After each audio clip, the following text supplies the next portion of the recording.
இந்த வீடியோல பாத்தீங்கன்னா இப்போ இந்த மாதிரி கவர் இருக்கு இல்லையா, சோ நம்ம கொரியருக்கு தனியா கவர் வாங்குவோம், காசு கொடுத்து தான் வாங்குறோம். பட் சேஃப் தான் கொரியர் கவரு. பட் நம்ம அர்ஜென்ட்டுக்கு நம்மளால கடைக்கு டக்குன்னு போக முடியல, நம்ம இங்க கடையில இருந்தே வந்து ஒரு கொரியர் பண்ணோம்னா நார்மலா இந்த மாதிரி பேக் இருக்கு இல்லையா, இதை என்ன பண்ணுங்க உள்டாவா திருப்பிக்கோங்க. நான் இந்த மாதிரி தான் கொரியர் எல்லாம் அனுப்புறேன். இதுல எந்த பிரச்சனையும் வரதுல, துணியும் டேமேஜ் ஆகுறதுல, நினைறதும் இல்லை. ஸோ சேஃபா தான் இருக்கு. இதை வந்து நல்லா திருப்பிட்டு உள்ள கவர் பண்ணிட்டு அது மேலேயே நீங்க வந்து எழுதுறத மார்க்கர்ல எழுதிக்கலாம். ஸோ இது ரொம்ப யூஸ்ஃபுல்லா இருக்கும்.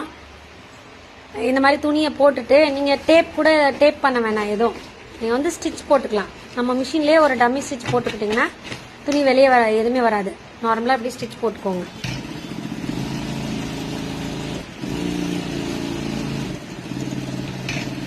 அவ்வளவுதாங்க, முடிஞ்சு.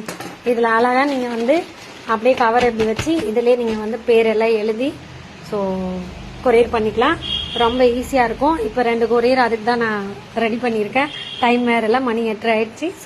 இப்போ வந்து இந்த மாதிரி பேர் எழுதிட்டேன் மார்க்கர்ல. ஸோ அவ்வளவுதாங்க, இதோட ஒர்க் முடிஞ்சிச்சு. இதுக்கு மேல அவங்க வந்து லேபிள் ஓட்டுவாங்க. சேஃபா போயிடுது. அப்படி உங்களுக்கு இது சேஃபா இல்லைன்னு நினைச்சீங்கன்னா கவர் வந்து உள்ள கவர் பண்ணிட்டு மழை காலத்துல கவர் பண்ணிட்டு கூட நீங்க அனுப்பிச்சீங்கன்னா சேஃபா போயிடும். எதுவுமே டேமேஜ் எல்லாம் ஆகாது உங்களுக்கு. ஸோ இந்த வீடியோ உங்களுக்கு பிடிச்சிருந்தா நம்ம ஃபாலோ பண்ணிக்கோங்க. தேங்க்யூ.